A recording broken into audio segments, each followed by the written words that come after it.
It took me a very long time to face a truth.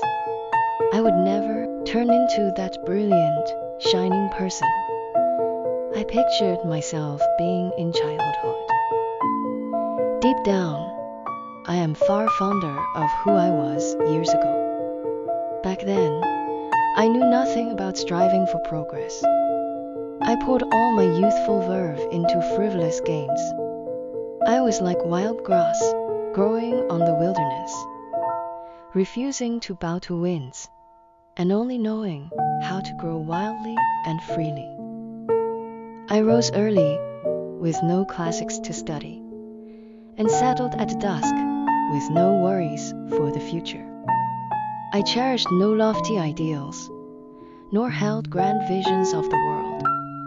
Wrapped in blind innocence, I lived through a stretch of pure, unburdened days.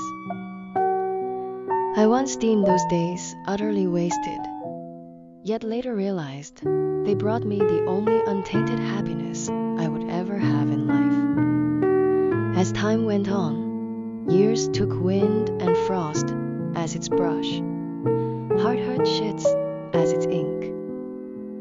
Through all the ups and downs of life, I finally came to know myself.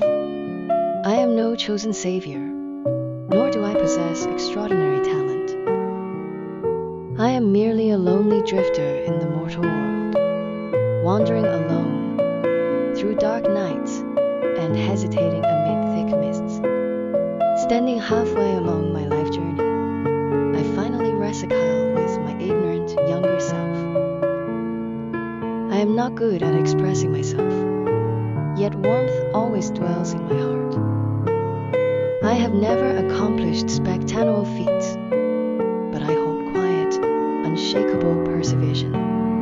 All the idle hours I once squandered have become a badge of my awakening. Every detour I stumbled upon has paved a smooth path for what lies ahead. The jasmine blooms with its delicate fragrance, while the rose burns with its fiery passion.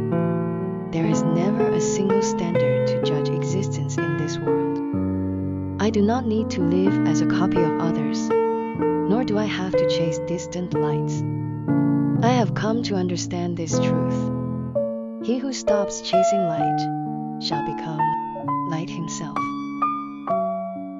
I remain just an ordinary mortal, blooming amid mundane dust, guarding my original heart in the hustle and bustle of mortal life. If the spring breeze bears the noble grace of lotus blossoms, I wish to preserve my eternal youth deep inside my soul, even as my teenage years fade away forever.